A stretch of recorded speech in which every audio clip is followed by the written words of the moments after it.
Hello, welcome back to the channel. I'm EVM, and as you can see, I'm here at a Tesla Supercharger, a version 3 Supercharger that's very busy.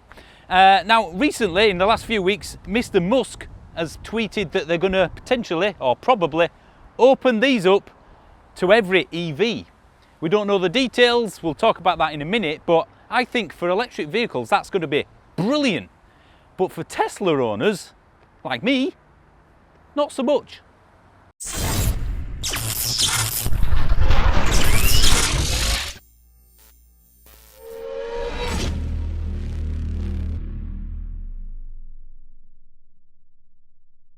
This is GridServe. Most of you are very familiar with it by now. If this is what the public charging infrastructure is going to be like in the future, effectively a large petrol EV station, then there's no worries. But for now, we're stuck with this, the Tesla Supercharger network. So, I don't know. Maybe we will need them, maybe we won't, maybe it's a temporary stopgap. Either way, this is what everyone else should be doing. So, let's look at this from two perspectives, the EV driver and then the Tesla driver. So EV first. Yeah. This is basically what the network needs to be. Well, this at the moment is untapped. How many? 12. 12 of them, and it's not like it's the only one. This is Friday at what time? 1 o'clock on a Friday, and there's nobody else here, is there? No, and this is at a park and ride, so I guess you're not going to get the passing traffic. But either way, that's what the network should be like, shouldn't it? All of the network, I mean, the public network, as you call it. Because it's very fast. I mean, what did that top out? 160? 160, we could share. And this is a standard range car. The long range would have. So, if this was what the public charging network would be like, Tesla would not have the advantage they have now. Oh, no. It's precisely why I bought this. I mean, I like the car, and it's very capable, and it's good, but the Supercharger package... Yeah. Is the thing that sort of tips the over. balance every time, doesn't Especially it? if you're planning on doing across European journeys, as we were before the pandemic. Yeah. There's nothing easy, isn't it? Remember when I tried to plan the European trip in the Leaf? Oh, good God. I mean, forget the charging stops. Even if you doubled the length, what do I need to access that? Is it going to be working? What's the plan B? At least you know with Tesla, it just does it Just itself. Put a postcode in, don't you? So that's the package that comes with the car, which is what a lot of people buy it for. It's the benefits of it, isn't it? Yeah. So if or when it's likely to happen, and I think there's some legislation which means they have to. Yeah. If that happens and they just open it up as is, all of it at the current price. Is it going to be full as always? Well, it's going to be Taycans, ID3s, ID4s. Yeah, big battery cars. That'll be there for age. I mean, it's great for EVs. Phenomenal. It opens up anything, doesn't it? Yeah. But very bad for a Tesla owner. Which I am, of course, and I've been thinking, well, this would not be empty. Look, imagine. It's not. Well, I don't think I've driven this once and had to wait to charge. I think only once, and that's in that crappy Heathrow one that I think's now been extended. That we had to, I think, wait 5, maybe 10 minutes. We've never worried about one working. No. It tells you if it wasn't working, it wouldn't even tell you to go there, would it? So, and then this is how it should be: plug and play. But what happens when you get here, like today, and there's all these 12 being used, and there's 3 or 4 cars waiting there to charge as well. Yeah. And none of them are Teslas. So if we go to this is as the Tesla owner. Yeah. I'd be going, whoa! I bought this car. I paid for this. Because I partly paid for that, but with the car, presumably, I'm not sure how the finance it, but ultimately you have. You feel like you have. Yeah, and it's part of the package. Yeah. Take that package away, the USP of this car. I don't think autopilot's a unique thing. It might be the best version of what's around, but I've been in many cars that do that sort of thing. To be fair, until it can properly drive itself and not just randomly brake when you go trying to overtake a lorry. Yeah, exactly. So I guess you could call it a USP of sorts, but it's only a few people that would see it that. This is a unique This is point. the reason to buy one. It is. So if you take that reason away, I mean, if I sold this now, or if you were buying one of equivalent 40-ish grand price, you could access this on anything, anything. It opens a lot more up to me. What would you get? Would you get one of these? Because it's still a great car, but would you get this over, what have we got? We've got the Mustang Mach-E, granted at the base level. You've probably got all the ID4s and 3s. Probably, yeah. You've got the Polestars, you've got the... Hyundai and Kia. Ioniq 5, and the EV6, of course. Yeah. As well as any other smaller one that you could save your money with. Yeah, so would you still say that at that price bracket, this is still the car to go for? I guess it depends, doesn't it? It's quick. It's quick, yeah, it's a good all-round car. Mm. It depends how much they're going to charge you for using their network as well, doesn't it? Well, that's the key. You have to do it as is. As is, and if you say it's as is, then would I go for the Kia or the Hyundai? I think take one for. You see, the thing is for me, you see lots of these around. It's the best-selling car of the last quarter in the UK. Is the Model 3? And that's not a bad thing. No. But for me, I do like something that's a bit different. Yeah, and you're constantly chasing that, I guess. Yeah. But I don't think they're going to sell many EV6s in comparison to this. No, I don't. They're aiming for a premium market, aren't they, I guess. So whatever you go for, it means you can go for that. It does, yeah. You can access this. There's no barrier, is there? And if you're going to be doing, I don't know. I don't know if these people still exist or not. But say you're a travelling salesperson, and you have a company car. Well, at the moment, you get one of these because you can just charge as you go, and it's easy. You never have to worry about. I mean, range anxiety doesn't exist, does it? No. I would say it's harder to get petrol in a car than it is to get electric in a Tesla. Yeah, because there's just more petrol stations. Yeah, the thing is, you go into a petrol or diesel car and you put your destination in. I don't know. Any car I've been in doesn't tell you to refuel. It tells you. It doesn't tell you where to refuel. Yeah, it doesn't. But yeah, it's plug and play. Yeah, it's You don't have to pay anything. Idiot-proof, isn't it? It really is. There's not even contactless needed. No. So if you had that with any other car, fantastic. I mean, that's how it should be. And I think the Dutch charge network, I forgot what it's called now, they have started to do that with other brands. Yeah. So you just plug it in. Presumably you need an account, and that's it. Yeah. It will bill your account. Yeah. So this is fantastic for EVs, but for the Tesla own, I'm going, well, there's no reason. Well, no, there is reasons, but it's a big reason gone. Yeah. I know if this got written off for whatever reason and I got my money back and I thought, what shall I buy again? I'd be looking everywhere, just like that guy that's texting you. Yeah. And I wouldn't be doing that. I would get another one of these if only I could access the Supercharger network. I mean, on the other side of this, is it going to be like when the Model 3 first came out? And when you went to a Tesla charger, there was a lot more because there was Model 3s as well. But they then added more sites or increased the amount of chargers. Do you think in a year's time we're going to see 24? Because of the extra revenue that the other cars get. So therefore it's a business, isn't it? If you build it, they will come. You make sure that anybody else can use your charging network. Suddenly you've got a revenue stream that you can then put back into the charging. Well, I think the Tesla Supercharger network is a separate company to the car company. I think. I might be way off on that, and it don't really matter if I am or not, but that would make it very profitable. Yeah, and therefore you could then put more in. But you monopolise on it then, don't you? They'd have to be very careful as to not have at least some sites that are just permanently manned with other EVs, because their core owners would be miffed. Well, does this become like the Alton Towers, the pass you buy to jump queues? Well, should we touch on that? Because a lot of people have a real beef that they're even allowed to have a private network. Even though it's like, well, my charger at home's private, it's mine. Yeah. You're not using it unless I let you. But hang on, about your broadband at home. If you're with Virgin, isn't that their infrastructure as opposed to BT's infrastructure? So you have to be a Virgin customer to get on Virgin. The phone Vodafone. I couldn't get a signal on holiday last week. I could. But yeah. Why aren't I allowed to access the EE network? That's appalling. It should be illegal. That. It should be, yes. How do businesses get away with building infrastructure and then charging you to use it? So I don't buy into this thing because there's private everything from clubs to golf clubs. I can see the resentment saying, "Oh, it's not fair," which it's not fair. I can't afford the swimming pool. I don't have a go at people with swimming pools. Because it's not fair. He has a swimming pool. Why can't I use his? Isn't that communism basically? Yeah. Everybody should have access to everything. Yeah. That's a private network that was paid for by one company. No public money, as far as I'm aware. I'm not aware of any. Unlike the electric highway, which was funded publicly.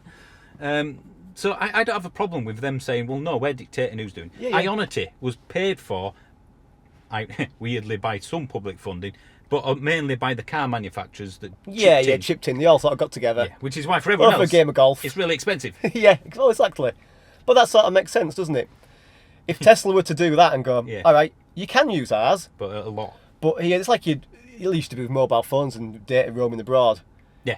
You can use your data abroad, but it's going to cost you a bit extra because you're not using our network anymore. You're using a borrowed one. Should the government say, no, any charger has to be open to anybody? Well, then you get... Because that for EV adoption purposes. Well, if they're going to do that, they might as well go down and say that they are, and it's fixed pricing as well. It doesn't matter where you Everyone charge. has to pay the same. Yeah. which for me would be controlling the market, it'd be a better idea. which goes against Capitalism. So that's a different discussion that we'll leave for someone else to do. But yeah. Or if you saying that though, if you did fix the market, you could end up paying way over the odds as well. I think the whole point of people having an open is that eventually it's a race to the bottom. Well, yeah. Although I mean, look at the electric highway. Yeah. People avoided that because it was so shockingly crap and unreliable. This is before grid surge. And if they had, let's say, any network was allowed in service areas. Yeah. The networks like BP Pulse, which has become now the worst network in the country, people wouldn't use it, and therefore it would force them to either change their act, or they'd just disappear. That's the idea of an open market. If everyone charged the same, would it get rid of competition? I mean, petrol stations, I guess they can put one anywhere because there's so many cars needed. Yeah. We're not at that tipping point yet, are we? So I don't know I don't think they should control it, because I think then where do you end up? We end up getting control of everything: water, electricity, gas. We end up with a fixed market where the price. No innovation. Yeah, exactly. Yeah, there's no competition between manufacturers or anything like that. But then we don't want. I guess on the flip side, we don't want a network where that's for Fords, that's for Volkswagens, that's for Teslas. Look what mobile phones have done. USB-C. Yeah. You don't want to get. It's like, I've got a new phone. I need to get a new charger. This charger only works with that one. Having an industry standard for chargers as well as electric car chargers is sort of an acceptable thing, isn't it? But should you then be not allowed on it because you don't own? Ford paid for that charger, therefore only Ford guys are using it. Well, I think in my mind, it's a tough one, isn't it? The only way this would work is that if they charge you a slight premium for using a Tesla charger. So it's enough to go. It needs to be open. Yeah, it's open, but it's enough to go, well, I can get a better deal if I go charge it that slower charger over there, or I can charge at this one. It's like a membership scheme. Yeah, pay slightly more. BP Pulse have a membership scheme where if you pay X amount per month, you get it cheaper. Cheaper, yeah. So if you charge a lot, there's the incentive. So yeah, I think it's inevitable they'll probably opened up. Yeah, I think it's a good idea. I just hope that they can put more capacity in to deal with the influx of new customers. As in charge of points, yeah. I think my worry is that don't wait until it gets full. All these people who've bought Teslas because of the unique selling point of a charging network, almost been lied to. Well, suddenly end up being like, well, hang on a minute, I've got to wait half an hour now to charge. Yeah, I didn't pay for this car for that purpose. Yeah. I know it's some people might look at it as being elitist, but it is part of the. Well, the flying, the VIP thing you mentioned earlier. Oh yeah. If you're flying. Why aren't I allowed in the VIP lounge? Yeah. Well, you pay extra for the VIP lounge. Yeah. You have to be a first class customer for that. Yeah. Oh well, that's how dare you? How dare you treat people who are paid for that any different than me? So people have paid for more, get better. That's not right. Yeah, that's ridiculous. Is that? Have you noticed that charging stalls are like urinals? People always choose the furthest one away. Yeah. And when you're charging, you've got to look straight forwards, haven't you? Look straight forwards. And look down. Don't see if their cables are like different to yours. No, I think this ultimately will be a positive move if they can open it up, but it needs controls. It does, yeah. To stop ruining, effectively, the pinnacle network as it stands. Yeah. So how do you think they're going to do this? Because they're clearly not going to just leave it open for everyone. I think they're going to charge a little bit extra. And how they're going to charge? Because there's no contactless points on these things. I think what they'll have to do... You're going to have a Tesla account. I think you'll have a Tesla app, and each charger will have a number, or a barcode, or a QR code. Yeah. And you'll scan that. It'll then authorise payments somehow. So you need a Tesla account that you put money on. Maybe it's even through Apple Pay when it takes it out there and then or something, I don't know, or Google Pay. And they have to charge more, presumably. I mean, this one we're at, I think, is it's at 36p of this, or 24. They're about 24, 26. They're varied of these things, but there's going to have to be a surcharge for a non-Tesla car. Like Ionity, but maybe not to that extreme of 69 pence. Yeah. I mean, that's your perfect backup, isn't it? Oh God, electricity is down again. I'll hop onto the Supercharger, even though it's expensive. 50p is probably where it's at. It's expensive. It's a premium one. But it needs to disincentivise people to use the other network. Yeah, well, when it's available. But to say, if you need to and you want to, here's a Tesla Supercharger and you can just plug in and go. I think that's got to be where it's at. Otherwise, it ends up being like, imagine you've got one network, mobile phone network provider that's a lot better than everybody else, and suddenly they open that up to everybody, and then, And then it collapses. It's no longer as Yeah. good. Because The throughput. There's Yeah. only so much throughput they can put through at one time. so yeah. it's- If they do it right, it'll be a very good thing. I think it's going to piss off a lot of architects and doctors. Tesla owners, architects, doctors, and YouTubers, YouTubers, yeah. and now company car owners. I mean, if it's going to be as big as petrol stations, Yeah, but then you'd think you'd monopolise want on to it. put them places where you can sell other things like food. Well, maybe that's the next move. This is like the Grid Serve big one. Yeah, They're yeah. building another one, I think, in Norwich, where you basically get everything on site. We've got nothing. Just looking around. It's a park and ride. We've got absolutely nothing here, have we? There's not even any toilets. Oh, is that it over there? That bush? No, I think that's. Is that a service area? I have no idea. Or is that the bus station? I bet there's toilets in the bus station. There'll be something here, but it's a massive park and ride. So all of a sudden, I think charge sites are going to be based on a little bit price, but mainly what's there. What I mean is, that's I think the McDonald's Food. idea. Yeah. What food's there? What do you fancy? We'll Yeah. go and eat there and charge while Charge school while there. we're eating. So yeah, I think I'm for this if it's done in the right way. I think so. Yeah, I think it can only be a positive thing in getting more people to adopt electric vehicles and to take ownership of electric vehicles by offering or opening up a charging network, which has to be the best charging network in the country. Well, there's nothing that comes close. No. Look at how many there are. I mean, the amount And of they times... just work. Yeah, they just work. And the amount of times I see that services at rugby. Yeah, you know, where it's got, I think, is it 8 or 12 normal, fast Yeah. grid serve chargers or electricity ones, electric highway ones now. And then next to it, loads of Tesla ones. Yeah. The amount of people that post up about that on Twitter going, look at this, it's brilliant. It is, but it's one in the country. Yeah. One. And then the grids, so it's happening. It's happening. It's just But this is normal. Yeah. Which is why all Tesla owners are smug. Yeah. I've been working on my smug face for a while now. Yeah, that's a good one. Is that? You could drive a Range Rover. Holiday, went to a pub which by pure fluke had a Tesla destination charger. Oh really? Brilliant. Charged it in. We were half an hour away from finishing and leaving, and I heard someone mention the word Tesla charger. Basically, he had a Tesla he wanted to charge. Yeah. And I went, oh, we'll be gone in about half an hour. And he went, oh, don't worry about it. We don't treat each other like this, do we, us Tesla's owners? And I went, yeah. Oh, my God. We don't treat each other like us Tesla. I'm not part of this Did clique. they try to give you a special handshake? And that's what makes people not Dislike like Tesla owners. It's don't become the new Audi BMW. Yeah, BMW driver. No. Which is why they're all... The trouble is... Short sleeve shirts. Sunglasses. Yeah. But the trouble is, though, with the company car incentives around, You'd be like selling I said, the Model 3 is the best-selling car of any car for the last quarter, probably because of company cars. I think so. So everyone that used to be in a BMW or an Audi Is now now getting in one of these. these. Oh, no, just thought something.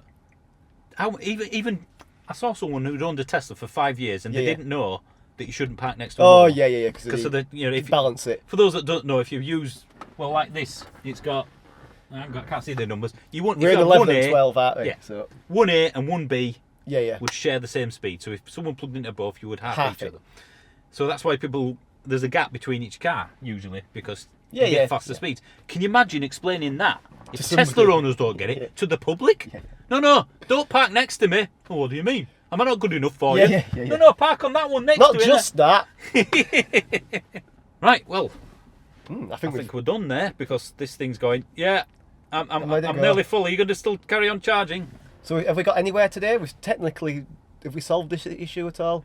I think we've It's a good thing. It's a good thing if they do it If right. you do it right, yeah. And given past track record, They tend to, don't they? Yeah. They not can't stupid, possibly are they? be stupid enough to ruin the biggest selling point of this car and other models. And he does want to get to Mars, doesn't he? So he's going to want to get more money. Maybe he don't care. Yeah. But I care what everyone's I'm charging going to me. Mars. Yeah. My billionaire mates. Put his own Tesla Supercharger on them. Yeah. Right, well, let's get off then. Yeah, let's end this thanks video. for watching, and we'll see you soon, I guess. Yeah. We're done. Bye. Bye. I'll press the stop charger button.